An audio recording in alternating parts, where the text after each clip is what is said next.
बिस्मिल्लाहिर्रहमानिर्रहीम। Dear students, मैं हूं मेहरान अली और आप देख रहे हो मेहरान टीवी।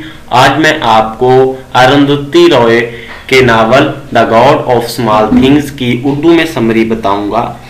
डियर स्टूडेंट्स, ये novel Indian writer Arundhati Roy ने लिखा है, जो पहली दफा 1996 में शाये हुआ और 1997 में इस नावल ने बुकर प्राइज जीता। इस नावल में मुसन्निफा ने सोशल इश्यूज को हाईलाइट किया है, जैसे कि social obligations, love, rules, politics, Indian politics और कास्ट सिस्टम हैं। ये नावल दो अदवार में बटा हुआ है। एक 1969 यानी कि 1969 या 1960 का दौर, जब राहेल और एस्दा, राहेल एक लड़की का नाम है और एस्था एक लड़के का नाम है, जो कि अम्मू के जुड़वा बच्चे हैं, अपनी माँ के साथ यानी कि अम्मू के साथ एमिनम में अपनी नानी और नाना के पास रहने के लिए आते हैं। एमिनम जो है ये केरला का इलाका है, एरिया है, उस जो है वो सूबे में आता है, केरला के। अम्मू जो कि ट्विंस की माँ है, उसने अपने माँ बाप की सख्ती और परेशानियों से जान छुड़वाने के लिए एक शख्स से शादी कर ली, जो टी प्लांटेशन में मैनेजर था। शादी के बाद अम्मू को पता चलता है कि उसका खामन शराबी है और वो उसे अपनी फैक्ट्री के मालिक, जो एक अंग्रेज है, उसके पास भेजना चाहता है। तो वो उसे छोड़कर अपने बच्चों को साथ लेकर अपनी माँ के पास एमिनम हाउस में आ जाती है, जहां वो इन्हें बताती है कि उसने अपने खामन से तलाक ले ली है। उसे शदीद तनकीद का निशाना बनाया जाता है और उससे बहुत ज्यादा लापरवाही बरती जाती है। इस दौरान उस लड़की अम्मू का भाई चक्कू, जो कि रोडेस स्कॉलर है, ऑक्सफोर्ड का स्कॉलर है, ऑक्सफोर्ड से पढ़कर आया है, अपनी अंग्रेज बीवी मार्गरेट कोचम्मा को तलाक देकर वतन वापसी पर आता है। इसकी एक बीवी होती है, एक लड़की होती है मार्गरेट, जो इसे एक कैफे में मिलती है और इनके दरमियान लव रिलेशनशिप कायम हो जाता है। वो दोनों शादी कर लेते हैं। बाद में मार्गरेट कोचम्मा जो है एक जू नामी शख्स से दोबारा से शादी कर लेती है और अपने इस खामन को, चक्कू को छोड़ देती है। ये जो चक्कू है, ये अपनी माँ की फैक्ट्री है, अचार की फैक्ट्री, पिकल की जैम बनाते हैं, अचार बनाते हैं, जिसका नाम है पैराडाइज पिकल एंड प्रिजर्व। इसको चलाता है। तमाम घर वाले इसका पुरजोश जो है वो चक्कू का इसकी ऑक्सफोर्ड से वापसी पर इस्तकबाल करते हैं, जो कि अम्मू के साथ सरासर ज्यादती दिखाई देती है।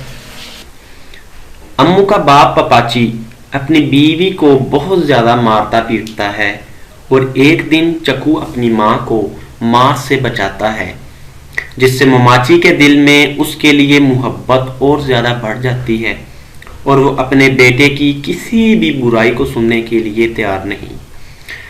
चंद दिनों बाद चक्कू को इत्तला मिलती है कि उसकी एक्स वाइफ मार्गरेट कोचम्मा के खामन जू का एक्सीडेंट में इंतकाल हो गया है।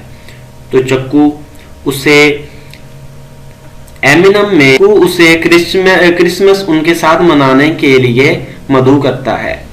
मार्गरेट के साथ चक्कू की बेटी सोफी मोल भी आती है, जो कि इसकी चक्कू की बेटी है। वह सब लोग मिलकर फिल्म देखने जाते हैं। वहां पर एस्दा, जो अम्मू का बेटा है, उसे एक शख्स जो कि जूस बेचता है वहां पर जिनसी तौर पर हरासा करता है। ये लम्हा और ख्याल एस्दा के जहन से एक मिनट के लिए भी नहीं निकल रहा होता और वापसी पर वो एस्दा, राहेल और सोफी मोल कश्ती में सवार होकर हिस्ट्री हाउस की तरफ जाते हैं। रास्ते में कश्ती डूब जाती है और राहेल और एस्दा बच जाते हैं, लेकिन सोफी मोल की मौत वाकई हो जाती है। जो इन ट्विंस की माँ है, उसकी एक फूफी है जो कंवारी है, जिसे जवानी में फादर मुलिगन नामी शख्स से प्यार होता है, लेकिन पूरा नहीं होता। अनरिक्रूटेड लव की वजह से, प्यार के पूरा ना होने की वजह से, प्यार ना मिलने की वजह से, वो उसके अंदर जो नफरत है वो पल रही है, किसी की खुशी उससे देखी नहीं जाती। उसका नाम है बेबी कुचम्मा। सोफी की मौत का जिम्मेदार बेबी कुचम्मा वेलुथा को ठहराती है, जो कि डेलिट है, अनटचेबल है और उनकी फैक्ट्री में काम करता है। वजह यह है कि वो एक मार्क्सिस्ट एक्टिविस्ट है और अनटचेबल है, और इसकी जो भतीजी अम्मू है उससे वो प्यार करता है, और अम्मू और वेलुथा के दरमियान एक लव रिलेशनशिप का चल रहा होता है। ये बेबी कुचम्मा जो है वो पुलिस को इतला देती है कि वो एक अनटचेबल ने हमारी बच्ची को कत्ल कर दिया है, मार दिया है। तो पुलिस वाले और वो ये भी कहती है कि इसका मेरी भतीजे के साथ चक्कर भी है और वो इसे सीड्यूस करता है। तो पुलिस उस शख्स को, वेलुथा को, अनटचेबल को इतना मारती है कि वो उनकी मार से मर जाता है और वो केस को खत्म कर देती है। पुलिस इस केस को स्टॉप कर देती है। बेबी कुचम्मा अपने भतीजे चक्कू को कहती है कि तुम्हारी बच्ची की मौत की वजह अम्मू के बच्चे थे, ये अम्मू के बच्चे हैं। अम्मू अपने बच्चों को जो के आपस में इंतहाई हद तक प्यार करते हैं, अलहदा कर देती है। एस्दा को उसके बाप के पास रहने के लिए भेज दिया जाता है और राहेल अपनी माँ के साथ रहती है। उसके बाद दोनों बच्चों की जिंदगी से रंगीनपन खत्म हो जाता है, उनकी जिंदगी बेमैनी हो जाती है, वो कभी अपनी जिंदगी से मुतमईन नहीं होते। 24 साल बाद 1969 के बाद अब 1993 का जो दौरानिया है, जो दौर है, वो शुरू होता है।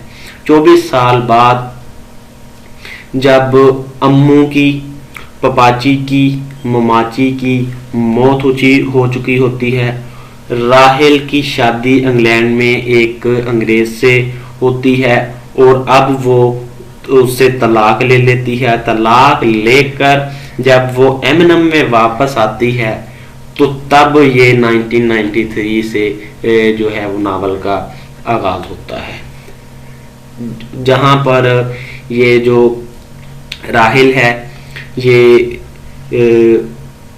अपने भाई एस्दा से मिलती है और दोनों एक हो जाते हैं और वो हमेशा से अपने आप को, चूंकि ट्विंस थे, अपने आप को एक सबर करते थे।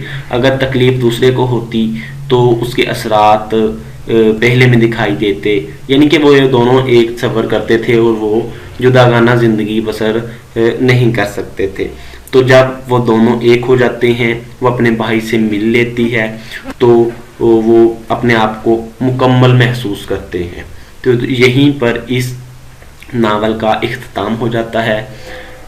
आपको ये नावल कैसा लगा, इसकी ट्रांसलेशन मैंने किस तरह की, अगर आपको अच्छा लगा तो इसे लाइक कीजिए और जैसा भी आपने इस समरी के बारे में महसूस किया, अगर मेरी कोई खामी है तो वो भी कमेंट करें और अच्छा लगा तो वो भी कमेंट करें, लाइक करें, इसे अपने दोस्तों में शेयर कीजिए। अपना बहुत सारा ख्याल रखिएगा। अस्सलाम वालेकुम।